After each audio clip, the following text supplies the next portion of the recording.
Anton, deserve mong makilala ang tunay ng ina. Kahit na hindi naging madali yung buhay mo sa akin.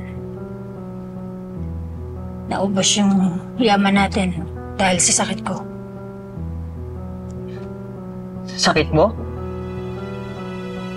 Dahil sa pag-ahatid mo sa sugal? Baka naman, addiction is a sickness. Pero sana, hindi ka nagsisisi na ako ang nagpalaki sa'yo. Tita Sylvia, tayo na lang naman dalawang magkasama simula pa noon, di ba? At kahit alam ko na kung sino yung nanay ko, utang na loob ko pa rin sa inyo kung sino ako ngayon. Tita Sylvia, I love you.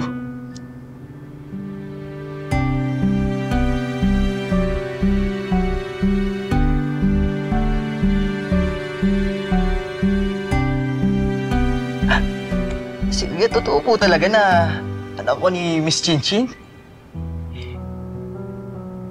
Puntahan natin siya bukas, ha? Teka, tawagan ko lang yung mga kaibigan ko. Hello, Rail, Mad. May balita akong malupit.